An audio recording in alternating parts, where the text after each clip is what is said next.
Tala Fou o Tala Fou le si ufonga le mua mai I Wellington mo le nei aso lua le aso lua se fulma le fitu le nei o February lua afe lua se fulma le fa o le tātou tala mua. O la o faa wau pea o na whea ngai te maiti Pasifika I le tono o New Zealand ma ni whainu mela o pito maurulunga o le tūlanga mativa ma le tango lima o lātou ainga.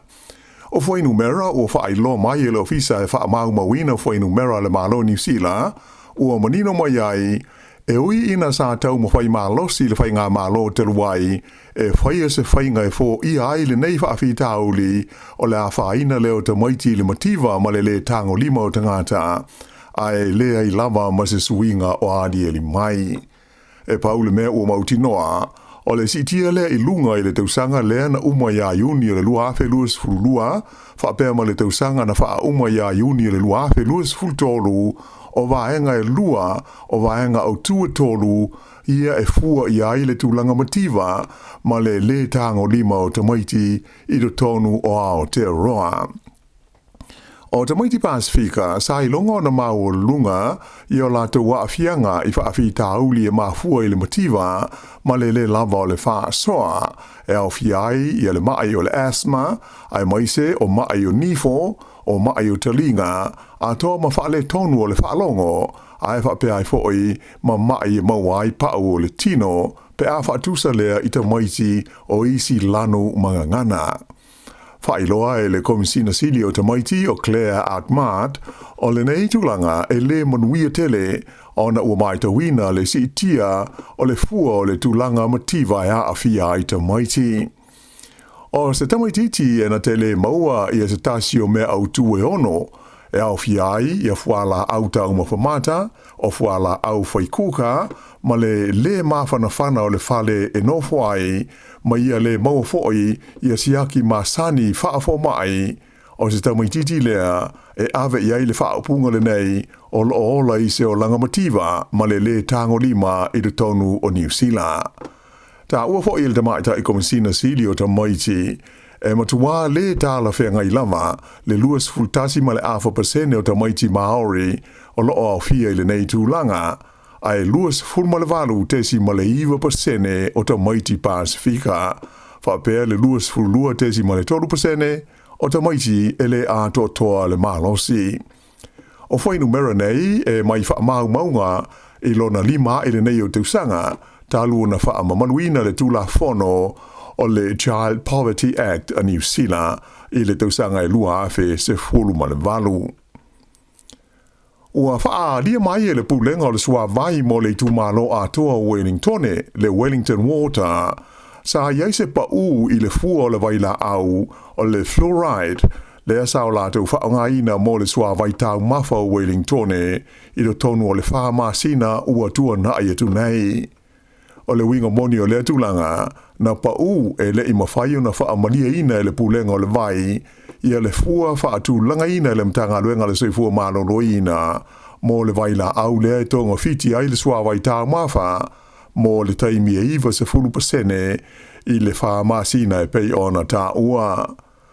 E le o se taimi mua le nei wa tu lai mai ai lea wha afi tauli, mai na wha alia mai e le pulenga o le vai, na mafua, ona o le tele o le mau wha le tonu na ali ni mai, e au fi ai ia le wha le tonu o masini, ma le pe o le pawa I no fuanga au tu e wha mama ai le suawai, ato ai fo I mga luenga na fia whaia e wha le ai le saunga le mu ma tu langa o le soifua ma lolo ina. O le nei wha le tonu na le mau ai e tangata no nofo I le tu malo le Heart City, ia le fua o le vaila au molo la tu suawai tau mafa. Peita ai e le ia awhia ai I le tūlanga I pito nuu e iai I Stokes Valley o Manor Park, Korokoro, whapea ma pitone. Sa whapea fo na awhia ia le aitele o Wellington ma o na tua oi, se ia vangana ai pito nuu I matu whapea ma sifo. O le whaonga ina o le waila au I le sua waitau mawha, o se fuafuanga e pui pui ai le saunga le mu ma le soifua malolo ina le lei o tangata uma. O le whaalapo tonga e pulea le vai o le tu malo a toa Wellington, le Wellington Water, o se company po se meto tino e aia tutusa uma iai pulenga o ai nei au fi ai Wellington o le Hutt City, Porirua, Upper Hutt, ai fa befo i le Wairarapa i saute ma le Greater Wellington Regional Council. Sa fautua ina e sui o le mtanga luenga le soifua maloloina ia le tamaita i minsta lango le mtanga luenga o Casey Costello ina ia aua le so loia ma faaleaonga ina ia nisi o vaenga autua le tulafono mo le whaiti o le ulaule skaleti i te tonu o le tunuu. O se lipoti le wales whaasa laua New Zealand ta uai, o loo manino ia whautuanga na tu inatu i le minsta i whaamau ngalo ia ua whaamatuana ia i latou i lalo le tulafono ina ua latou fisilingia. O loo iai le fuafuanga le minsta le nei Casey Costello e so loia ma whaaleaonga ina le tulafono o loo iai nei e whaaititi ai mai leono afe i le nā o leono se lau le a whai o whale o loa e whaatanga o na whaatau atua i tua ta paa ma sikaleti ma abesea le ivas furulima pasene o le vaila au o le nikotini mai te tonu o sikaleti whapea ma le whaasaina ai o na toe whaatau o ni sikaleti i tangata uma na whananau mai le tuana iai o le tausanga i lua afe ma le iwa. O le tulafono le nei na pasia le teimi o le whainga malo sa iei talwai nei e New Zealand. Ai onisi o na vaenga au tū e whaatoa whaamamanualo ia i le tausanga le nei ma le tausanga fau lua afe luas huruma le lima.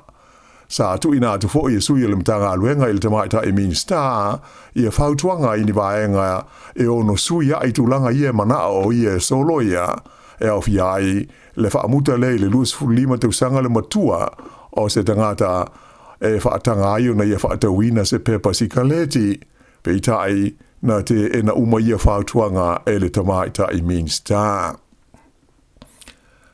E le ai nisi na manunua e le mafui e lima tesi ma le tasi lo na malosi le ana lulu ina i le tumalo Canterbury le motu saute i le po ana po. E le imaua mai fo i se li poti e winga i ni mea na o no whaaleanga inai. Ai sa whailo mai e le ofisa e whea ngai masu enga o mafui e le chionet sa whamawina le lulu o le nei mafui e luas fultasi minute te ai le iwa no po. Mai sa o ngā te tonu i le tolus furu kilomita i si sifo le nu o Methven i le loloto e 5 kilomita i le manawa o le ele. O whanga solo na isu o suenga leo i le whalawelawe na mali waise li i le pita nu o Mount Albert i au kilani i le awa uli o le songa fua ana nafi. To tasi leiste ngata sa au inatua i le whalamai ona o ni manua tu ngā mai lea whalawelawe tupu i se whale le wala ingo o le Hehana Way i Mount Albert. Whaelo mai e le satini leo si nia o Lisa Anderson e to lua tangata na mawatu e leo o awha ina i ni manuanga i le whale na tupu ai lea whalawelawe mai ui ina sa iai au nanga lawe ai sa le imawhai o na whaasawina le soifua o le ua maliu. O le whale na tupu ai lea whalawelawe o se whale o le whalapop tonga o whale a le malo New Zealand le kainga ora. Se funu lima tau sanga le matua o le tasi o tangata e to alua iena mali liu la sa ina ua la vele la ta male a tau wa ai se tu unga ta male i le nu o Paparoa i le tu malo Northland. Pei o na ta ua le tatu Tala Fou mo le asangofua na mali liu uma le ave ta vale malona soa ina ua oso ese le la ta vale mai le awala i le taimi le tu unga ta vale o le Arcadia Road Rally Springs. O le isi ngata na mali wai le whaalawe nei o se li e taudus furu 5 tau sanga o le soifua. E le ima whai o na whaamaoni e mai e leo pe o le taule lea le nei e furu 5 tau sanga o ia lea na ave ina le ta vale pe le ai. Aina whailo mai e le whaatonu o le whaalapo tonga o tu unga ta avale Sawa le Motorsport New Zealand o Elton Coonan e whapea o la ua o mali liu e le fau i le ta alonga o tu unga ta avale Sawa. Whanga solo nei su e suenga a le vaenga e whea ngai ma whaalape lawe ve aita male whapea le WorkSafe New Zealand a toa mo le Motorsport New Zealand i lea whaalape lawe. Ua tu ina mai se la pita inga le whala poutonga e whea ngai masu engo le swa vai ma le si o manga o New Zealand i le ono bave leo na a fio le tunu u i au o sa vili malolosi ma winga malu luo le tau mai le pole i saute. O lo walo ia mai le whala poutonga le nei le niwa ia tūlanga whe mou wai o winga o le tau mo le nei vai aso mai o lo iai le manatu e ono anga i mai se vaenga lau tele o au o sa vili ma winga malu luo le tau mai i le vasa i saute i le anga i atu i le whai unga o le vai aso. O ia tūlanga i tūsa o le ripoti mai le niwa o le awhai na ai winga ma sani o le tau ma nga ai ina malu lu mai ono a awhi ai se vaenga tele le motu i saute i le kiona. Whaari mai i le vai tau o le li o Philip Tanken o le niwa a oanga i atu ina whaai uina le tau mawhana whana o le awha penao na mōdi mawina nisi suinga le telo le tau i le anga i mai leo sa vili ma timunga ma au mai ai ma le malu lu.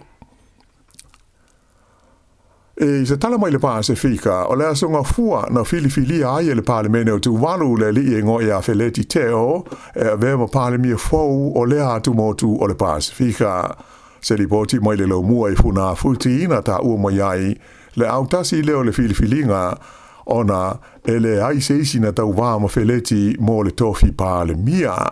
Ta ua fo i whape o se teimi mua lea ua filifili ai se palemia o tuwalu e au noa mai se pa lota. O le li ua ve nei ma palemia o le tunu sa ngarue lata mai nei ve ma whaatono le komisi o whainga whaiva le Pasifika po le Pacific Tuna Commission e pe ona lau si le fia ai mai o stasi sa ve foi ma lo ia silia le malo tu valu ia so ua tua nai